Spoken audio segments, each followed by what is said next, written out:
Congress leaders have not spoken like Mr. Stalin, and singling out Mr. Modi and BJP as the enemy of Tamil Nadu and the people of the country. But the point is, if the DMK is actually confident, then why should they overload their alliance? But on the field, I don't think there's any visible signs of the Congress actually growing compared to even the BJP, which has actually proven itself as a party that has incrementally grown over the last 2-3 years. What happens when long-term allies begin testing each other's limits? The DMK and the Congress have been partners in Tamil Nadu for over 22 years, barring a brief split ahead of the 2014 Lok Sabha polls. But this time, ahead of the assembly elections, the strain between them is visible. The National Party is playing hardball, demanding a larger share of seats. The DMK on its part is not relenting. In fact, it's signaling what appears to be a take it or leave it posture. Yet, here is the political reality. If they part ways, both stand to lose politically. So, is this calculated brinkmanship or a risky overplay? Let's break down what really is happening. Hello, I'm D. Sureshkwa and you're watching Tamil Nadu elections with the Hindu. To understand why this negotiation has become unusually tense, we need to look at both arithmetic and ambition. For the Congress, the argument is straightforward. It wants a stronger footprint in the assembly, greater negotiating weight within the alliance, and a revival of its independent political relevance in Tamil Nadu. But for the ruling DMK, the calculation is equally clear. It remains the dominant force in the state, controls the government, and sees little reason to concede ground that could weaken its own organizational base. So, this is not just about seats and numbers, it's about hierarchy within the alliance and about future positioning beyond one election. To break this down further, the numbers, the leverage, and the risks, I am joined by B. Kolappan, our senior deputy editor, who has been tracking Tamil Nadu politics, particularly the DMK, for many years now. Kolappan, welcome to the show. Thank you. This time, unusually, the negotiation between the Congress and the DMK has been extremely stressful. The Congress had formed a committee last year itself, hoping to complete the seat sharing exercise, but the DMK delayed the whole process of talking with them. And eventually, by the time they actually began negotiations, the strain was visible. Girish Chodankar, the AICC in charge for Tamil Nadu, made it very clear that 25 seats was offered by the DMK and that is not acceptable for the party. And of course, the Congress had started off the negotiations initially seeking a share in power and subsequently it scaled down, asking somewhere between 35 to 39 seats. But the DMK actually offered them 25 seats and a Rajya Sabha seat additionally. But today, as we see, Girish Chodankar has withdrawn into the background and the Congress High Command has deputed P. Chidambaram, a veteran leader from Tamil Nadu and former Union Home Minister and Finance Minister, to talk to the DMK President M.K. Stalin and Chief Minister of Tamil Nadu. So, why do you think that this alliance, which was on very friendly terms, got to the stage where they are actually meeting across the table amidst strain that is deeply visible? No, that is not perplexing even to the enemies of the DMK. They never thought the Congress and DMK will be each other's throat with demand. But surprisingly, this development happened. It's because I think this is the only factor, that is the arrival of actor Vijay in Tamil Nadu politics. Otherwise, Congress is left with no option. Because national level, the Congress main enemy is BJP, and Congress probably the only party which is supporting today the Congress at the national level and promoting Rahul Gandhi's candidature for the Prime Ministership for so many years is DMK leader and Chief Minister M.K. Stalin. Despite the fact nobody was able to guess what went wrong and the contradiction between the two parties developed, and which is come to such a level that today there is nobody sure whether the alliance will continue or not, because today Mr. Chidambaram has taken the role of the negotiator and held talks with Chief Minister M.K. Stalin. Even then, they are not able to break the ice to the expected level, because the DMK continue to maintain that they cannot part with 25 assembly seats and one Rajya Sabha seat. Then when we are talking about Rajya Sabha seat, we must take into account the fact the Rajya Sabha seat has never been the part of the agreement signed between the Congress and DMK in the past, because already they signed and the seat has been already given to the Congress leader Chidambaram, who has been elected from Tamil Nadu. But this time the DMK on its own came forward and agreed to give one more Rajya Sabha seat. Anyway, DMK has 4 seats and with strength in the assembly, which can certainly going to elect all the 4 candidates. But see, the friction is nobody expected, unexpected in Tamil Nadu politics, those who have been following it, because the kind of cohesiveness and friendliness existed between the parties. Actually, Stalin even took it to a new level. For example, let me tell you, when he was celebrating his marriage day, he invited his all the alliance partners. He converted his kind of a family. It's not going beyond just alliance, and so I thought it's a unbreakable alliance with a meeting of minds of leaders that is shaping the alliance. But surprisingly, this happened. And as I told you earlier, this only factor is Vijay's factor, because he is a huge following and is a big time actor. Probably that would have given some oscillation to the Congress leadership, which is looking for some big space in Tamil Nadu for quite a long time, since they lost power in 1967. Also, somebody must have told the Congress leader, like Congress leader Rahul Gandhi, that no, this is the opportunity we have to increase our strength. So that is what, and because still they are not able to come to a clear conclusion whether will stay in the alliance or leaving it. So the Vijay factor is the major factor. I think that's created all the problem in Tamil Nadu today. Politics. Yeah, the Congress's aspiration I can understand. Of course, no party would want to remain in the same position. They were given 25 seats last time also, so this time if they're given the same, it may not be acceptable to them, and actually their aspiration to grow is understandable. But I don't understand why they waited this long. If they actually wanted to explore actor Vijay's Tabalaga Vetrikalagam as an option, because Vijay at his very first public meeting in Vikramandi in 2024 offered a share in power to anybody who was willing to join his alliance. So the Congress could have probably started the process of gravitating from the DMK to the TVK maybe a year ago. Then it would have given them some credible reasons to even oppose this government. But they were part of the government. In fact, the relationship between Rahul Gandhi and the chief minister was to an extent where they would address each other as brothers. But that bonhomie was missing when the chief minister celebrated his birthday this month, where Rahul Gandhi just tweeted without addressing him as brother, and the CM also reciprocated in a similar manner. So, and the other thing is, the Congress's aspiration must also be matched with its strength. They claim that they have grown, but on the field, I don't think there's any visible signs of the Congress actually growing compared to even the BJP, which has actually proven itself as a party that has incrementally grown over the last 2-3 years.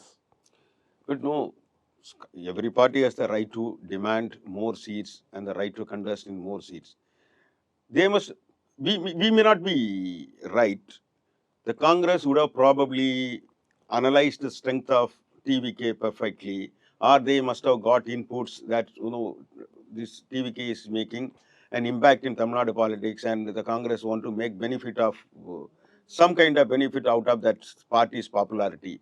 They may be right, and we may be not correct in our judgment about TVK, because still it has a huge fan following. Whether it will be converted into a vote, that is a big question. And seats. Yeah, seats. Convert into seats is a big question. So there is nothing wrong in Congress aspiration. As you said, the Congress, if at all interested in going alone and build its own organization, they would have planned long ago. First, they have not planned it. They have, as you said, no, even the Vikramandi, when Mr. Vijay announced that anybody is willing to join and he is ready to offer power, share in the power, the Congress didn't say anything. Secondly, they formed a seat sharing committee only to dispel the news that Congress is planning to hold talks with Mr. Vijay and his political party for an alliance in the 2026 elections. So, having done these things, they gave a clear indication they are going to sail with the DMK in the forthcoming assembly election. But suddenly, what went wrong? That is the question. Probably somebody must have given a completely different assessment to Mr. Rahul Gandhi, who is the leader. Despite Mr. Garge is the president, as a party is controlled by the Ms. Gandhi's family, and Rahul Gandhi would have decided. And some leaders, there are some leaders who made a lot of noise about the strength of TVK, who openly advocated an alliance with the TVK. They would not have done it without the blessings of party high command. That is my reading. So simultaneously, everything was when there was a signal when DMK went out signal saying that no, they cannot tolerate it cannot tolerate that kind of talks. That everything becomes silent, and now they have almost realized the situation and come to the negotiation table. But still, they are not able to do it. And that is also I am not able to.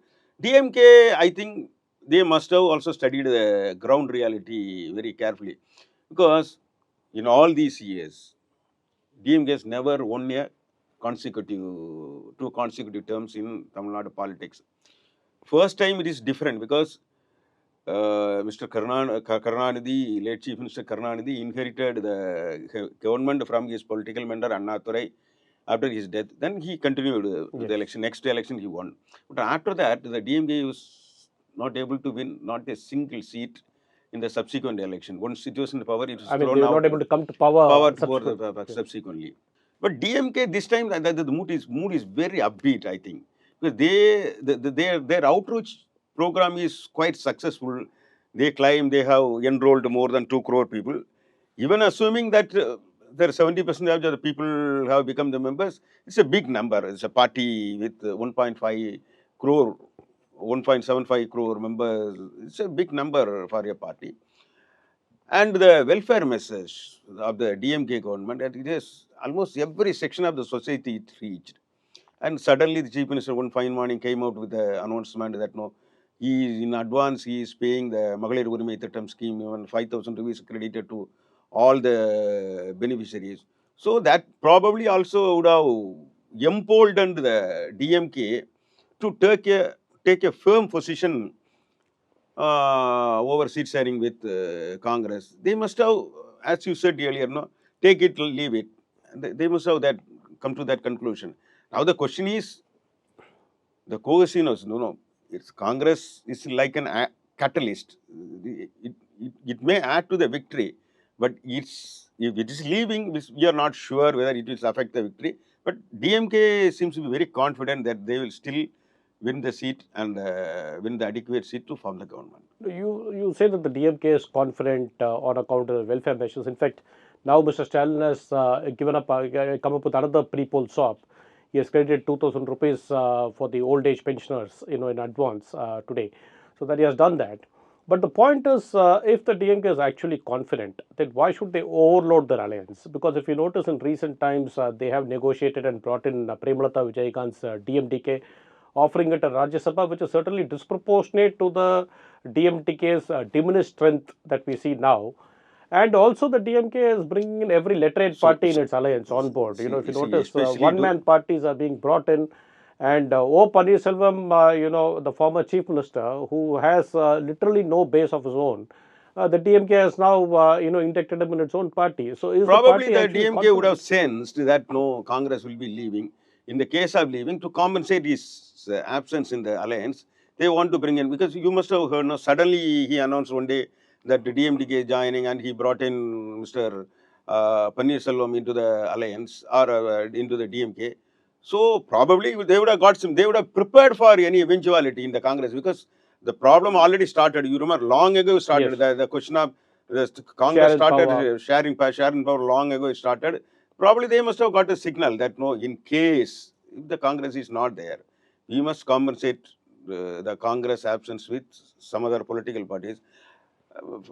And another thing is, in the ADMK, in the last time, it was led by Mr. Edappadi Palanichami alone. Now, the BJP alliance is able to successfully rope in Mr. TTV Dinagaran is a faction. Their constituency overlap with Mr. Pannirselvam and Sasikala. Still, he has some support base over the particular community in many part of Tamil Nadu, like particularly in southern Tamil Nadu, in the Delta region, Manarkudi, in that areas. So DMK also must have thought to offset the Tinagaran's presence, even 500 votes, 600 votes can make a difference in an assembly election. So they must have thought it appropriate to bring in a party like Vijayagant's Desite Murpoku Dravida Kalagam to check the arrival of T.T. Tinavaran's party into the ADMK. So, and election time, nobody is ready to take risk. So politics, power. Today, so power is a big issue. So whoever ready to join, you must have seen even not now. Now there are parties. Every time election happens, you must have seen in the earlier. There are notice boards. Some Naidu people are saying we are organizing conference. Some Konar people are saying we are organizing conference. Some other community saying we have 2 crore people are making all kind of claims, and the only purpose is to be a part of an alliance to get some seat or some money. So the political parties that also lead the alliance cannot take risk of losing the election. So they nothing there. By allowing a single party, they are not going to lose anything. In some cases, they will give the DMK. Most of the parties now joined is going to contest on DMK's rising symbol. So DMK is not going to lose anything. So it's not out of panic, but I think it's a arrangement to offset the losses that will be caused by the new parties that is also joining the rival camp. All right, but do you also think that somewhere the DMK delayed the exercise because the Congress had constituted its seat sharing committee last year itself?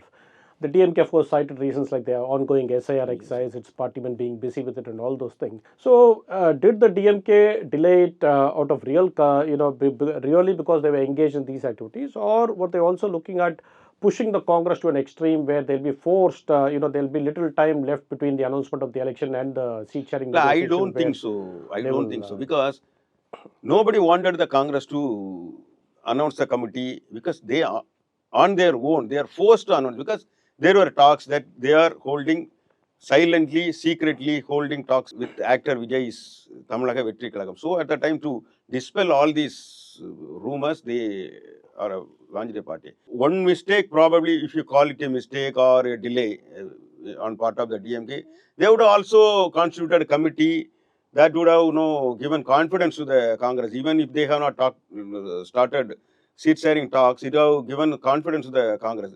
But contrary to the popular perception, you must have seen, there is hardly a single day Chief Minister is not attending a function. One day he is in Kanyakumari, next day he is in Tirunelveli, the third day he is in Madurai. Even once again he will be going to Trichy for the party state conference. Every other day he is inaugurating some projects. So the party is also equally busy with so many activities. I am not defending that, it is not my job to defend the party also. But as a journalist, we have been following their routine. Every day there is a conference. And the way they have galvanized the booth committees and the training camp they conducted for their partymen to ensure that there is nothing, no vote goes waste. That is their plan. So what you said is right. DMK would have also announced the seat sharing committee earlier, but they are also busy with their party work. That's true. The Chief Minister is also busy with our inauguration spree, as we can see on an everyday basis. He's inaugurating 10, 20 projects. Most of them have been completed at the last minute. But now that the Congress High Command has deputed P. Chidambaram, possibly to give the confidence to the DMK that they are withdrawing Girish Chodankar, who spoke his mind. Actually, he did his part as a party leader. You can't blame Mr. Chodankar. Only thing is, he should not have publicly spoken certain things, but he was a very hard negotiator. But having brought Mr. Chidambaram, from what we hear and from what you told me, before this, shoot, the DMK is still not inclined to give, the 30 or 30 plus seats that the Congress is demanding. They are offering pitching it at something like 27, 28. Yeah, that is. So, do you see the possibility of the Congress and the DMK alliance actually continuing, at this stage, or do you think there'll be a flashpoint where they may still now we are not able to see anything with any certainty that the alliance is continuing. But they are confident, the Congress leaders, particularly the Congress leaders, are confident that it will somehow scrape through and become part of the alliance. But the DMK is yet to cede the numbers demanded by the Congress. They are not ready to change their mind and going to give as demanded by the Congress. Still, the stalemate to a large extent it continues. Only tonight we may know, because the time is also very limited. Tomorrow, already the filing of nomination has started. Yes. Day after tomorrow, they have to For the Rajya complete Sabha, they have everything. to announce. Rajya Sabha. But my question now is this, Kolapan. See, with so much of strain that is visible, and then, the mutual distrust that has happened over the last few weeks, this is spread to the grassroots. So we can see that on social media, the supporters of the DMK and the Congress are still attacking each other. So will this alliance actually work on the ground, even if they come together? For the first time, there's a doubt. Usually, the Congress and the DMK have been naturalized, especially for the last 20 years. Yeah. In the past, But now, it's happened. Whenever the Congress made these kind of demands, then the elections, the DMK alliance was defeated. Yeah. You remember in 2011, Exactly, when they they got wanted 63 90 seats, seats, yes. 60 finally got 63 or 63, yes. 64, and they lost election. Yes. DMK was lost election. Yes. Next time they Got some 41 in 41. 2016. These are the elections actually resulted in DMK losing power. Whenever there is a confrontation between the Congress and the DMK, probably the last time there is not much dispute over seats. They settled for 25 seats, and their striking rate was quite high. Today there are 18 MLAs in the assembly. 17 now. Because 17, one. But what I am saying is, it is not the assembly election for the Congress. Assuming tomorrow the alliance is over, today the alliance is over, and 2026 assembly election is over, where will the Congress in the parliament when they are taking on the BJP? That's a big question. There is a bulk of MPs from the DMK and the left, DMK MPs in the Rajya Sabha and Lok Sabha. They are standing by the Congress. But without their support, I don't think Congress will be able to do any kind of politics in Which is parliament. So the future of the India bloc, as they call it, will be under doubt. Because the DMK has been a very key player of the India bloc. In fact, one of the staunch supporters of the India bloc.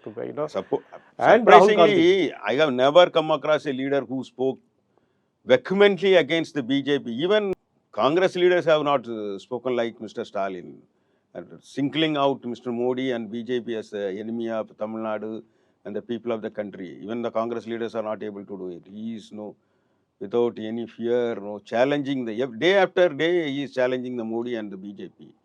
I don't know how the Congress will be able to function in Parliament without the support of the DMK. That is the only question in everybody's mind. So what's happening in Tamil Nadu right now between the DMK and the Congress will have implications at the national level for unity of the opposition parties to take on the NDA. Right. So we'll have to see in the coming days how this happens, and we'll keep our viewers updated. So thank you very much, Kolapan, for joining. We'll meet again. Thank you.